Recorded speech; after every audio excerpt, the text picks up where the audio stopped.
पुलिसिया कार्रवाई हो रही हैं, हमारे खिलाफ जो जबरन हमको अन्याय का शिकार बनाया जा रहा है, हमारे परिवार को, हमारे बच्चों को, उसमें बीजेपी की गवर्नमेंट कुछ ना कुछ रास्ता निकालेगी, सोचेगी।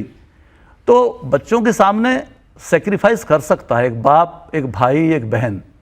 तो इसलिए मैंने ये एक्सेप्ट किया कि राजनीति परिवार के बाद भी हो सकती है। इसको कह सकते हैं यादव जी कि आपने सौदेबाजी कर ली बीजेपी के साथ, मेरे केस हटा लेंगे तो मैं आपकी पार्टी में शामिल हो जाऊंगा। रजत जी, जिंदगी में सौदेबाजी लोग अपने जीवन को और परिवार को चलाने के लिए बहुत सारे लोग करते हैं। सारी बातें मैं खोलना नहीं चाहता अब आपके सामने, आप अच्छी तरह बेहतर जानते हैं सारी बातों को। लेकिन कभी कभी मजबूरी में हाँ आदमी कोई निर्णय जरूर लेता है, और मुझे आज भी उस बात का अफसोस और दुख है कि मैंने बीजेपी में जाने का निर्णय लिया। चाहे समाजवादी पार्टी हो, चाहे वो बीजेपी हो, बीएसपी हो, आपको तो इसलिए चाहते हैं कि आपके पास ताकत है। आपने तो एक ऐसी महान पार्टी का नाम अभी अपनी जबान से ले लिया रजत जी, मैं उसके बारे में क्या कहूँगा। मैं ये पूछ रहा हूँ, ये सारे के सारे राजनीतिक दल आपको इसलिए साथ लेते हैं कि उनको वो चाहते हैं आपकी जो बाहुबल की ताकत है नहीं, उसका फायदा वो जानते हैं कि डीपी यादव के पीछे करोड़ों लोग हैं। वो जानते हैं करोड़ों नौजवानों का समर्थन, किसान मजदूरों का समर्थन डीपी यादव के साथ है। मैं आपको बहुजन समाज पार्टी की नेता मायावती का बयान बताता हूँ। जब आपने पार्टी ज्वाइन की बहुजन समाज पार्टी, उन्होंने कहा मुझे मसल पावर की जरूरत है, मुलायम सिंह के पास अगर राजा भैया हैं तो मेरे पास डीपी यादव है। बिल्कुल नहीं कहा था, बिल्कुल नहीं कहा था। और मैं वहां मौजूद था, रजत जी वहां नहीं थे। अब इस बात का अंदाजा आप लगा लीजिए कि कौन सी बात कैसे हो सकती है। आपने दूरदर्शन पे जरूर सुना होगा, बहन जी मायावती जी ने जरूर कहा था कि आज से डीपी यादव और बालेश्वर जी मेंबर पार्लियामेंट हमारे साथ हैं, हमारी पार्टी के साथ हैं, और गरीब तबके पर, समाज पर अन्याय ना हो, इसलिए हम उनके खिलाफ जो अन्याय कर रहे हैं अपने क्षेत्रों में, तो डीपी यादव और बाकी लोग इसलिए हमारी पार्टी में शामिल हुए। 29 दिसंबर 2004 की ये बात है। शाम को 4 बजे प्रेस कॉन्फ्रेंस में मायावती ने कहा उन्हें मुलायम सरकार से मुकाबला करने के लिए मसल पावर की जरूरत है। मुलायम के पास अगर राजा भैया है तो मेरे पास डीपी यादव है। मैं कह रहा हूं, आपकी मेमोरी में थोड़ा मैं कह रहा हूं, राजा भैया अब क्या है, मिनिस्टर है ना यूपी में जी हैं। तो अगर मायावती जी ने आपको कहा कि आपकी जरूरत इसलिए कि आप मसल पावर है। नहीं, मसल पावर नहीं, हमारे पास, हमारे साथ में, हमारे पीछे इस देश के करोड़ों नौजवान खड़े हैं, लोगों की ताकत है। लोकतंत्र में और क्या व्यवस्था होती है, राजनीति में किस ताकत को ताकत कहा जाता है। यादव जी, मैं बात कर रहा हूं जेसिका लाल मर्डर केस की। आजकल लोगों के दिलो दिमाग पर बहुत ताज़ा ये केस छाया हुआ है। 1999 में 30 अप्रैल को जेसिका लाल का मर्डर हुआ था। आपके बेटे विकास यादव भी उसमें एक एक्यूज थे, और अदालत से जब फैसला हुआ सारे के सारे लोग छूट गए। विकास यादव का उस केस में कोई रोल नहीं है, मैं आपको ये जानकारी के आधार पर कहता हूँ। और रजत जी, मुझे दुख ये है कि बगैर जानकारी के आधार पर जो चीज़ें बोल दी जाती हैं वो उसके अपने इंटरेस्ट में तो हो सकती हैं, लेकिन उसके परिणाम दूर तक। आप कह रहे हैं कि विकास यादव इस केस में एक्यूज नहीं है? कोई रोल ही विकास यादव का नहीं है। महज 201 की एक दफ़ा उसके ऊपर लगाई गई कि मनु शर्मा उसको जानता है, और कोई गाड़ी करके कहीं से हटा दी गई थी केस होने के बाद। ये उसके ऊपर चार्ज है जो माननीय हाई कोर्ट ने दिया। डीपी यादव चार्ज बनाने वाला कोई नहीं होता, लेकिन रजत शर्मा चार्ज बनाने वाले हो सकते। लेकिन एफआईआर में तो ये लिखा गया था कि उन्होंने शेल्टर दिया था अपने घर में बलवंत राय मैं जानने वाली बात को मैंने कहा है, आप उसको शेल्टर कह लीजिए, आप उसको जो मर्जी कह लीजिए, और जान पहचान होना, दोस्ती होना कोई बहुत बुरी बड़ी बात नहीं है। मनु शर्मा कोई चोर डकैत और ऐसी परिवार का लड़का नहीं है। भारत के राष्ट्रपति जी के रिश्तेदारों में मनु शर्मा आते थे। बिल्कुल, मेरे बेटे का क्लास फेलो चंडीगढ़ में था, इस नाते वो उसके पास आ सकता है, दोस्ती हो सकती है, जान पहचान हो। उसका मतलब ये नहीं है कि विकास यादव ने को गुनाह कर दिया। उन्होंने कहा पुलिस ने कि मर्डर करने के बाद 30 अप्रैल की रात को अपने घर में शेल्टर दिया। पुलिस ने तो अभी पिछले दिनों उस केस में ये भी कहा था डीपी यादव ने गोलियां बदलवा दी।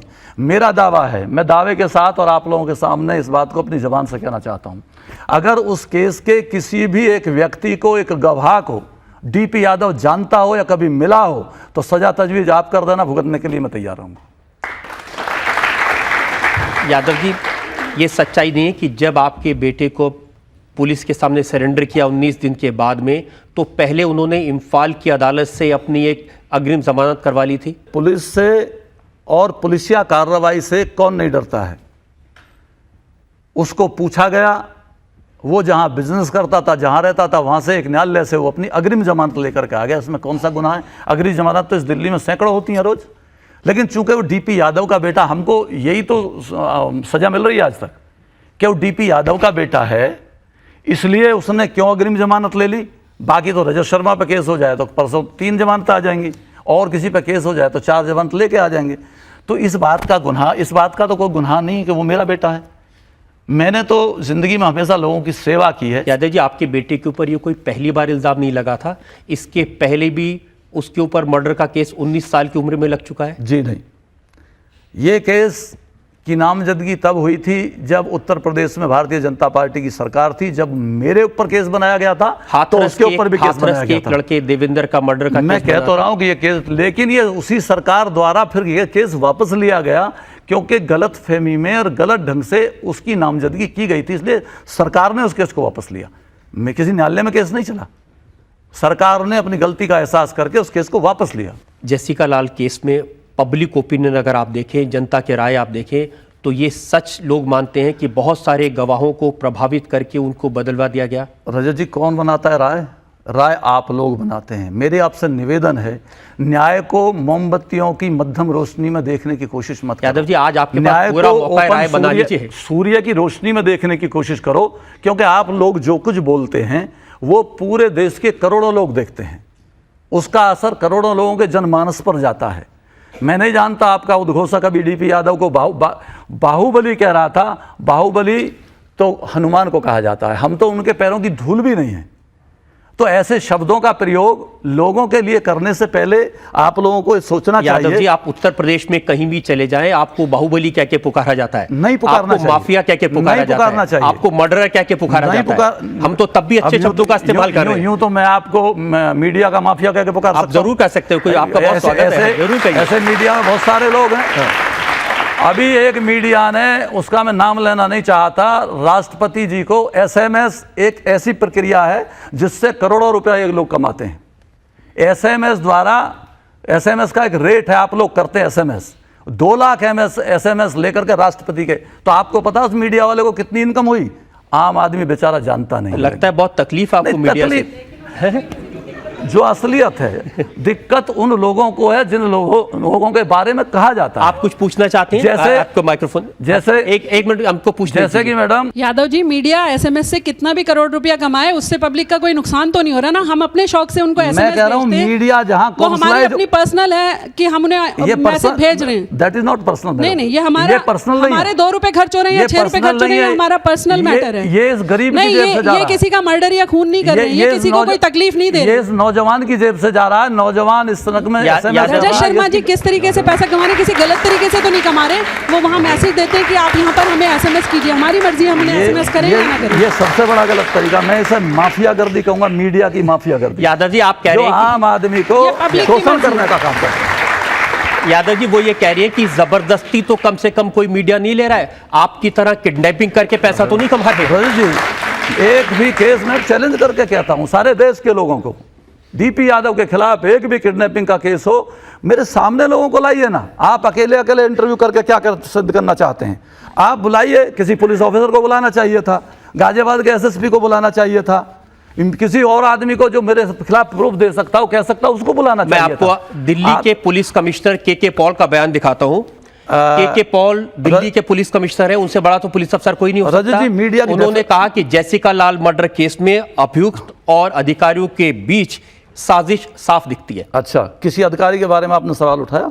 मैं दिल्ली के पुलिस, अब तक किसी से कहा कि जिन पुलिस वालों ने गलत इन्वेस्टिगेशन करके, बिल्कुल कहा है, और जो पुलिस वाले उस रात के अंधेरे में 1:30 बजे जो एक मॉडल नंगे बदन शराब परोस रही थी, वहां बैठे कितने पुलिस अधिकारी मौजूद थे? क्या हमारे समाज की यही मान्यता है?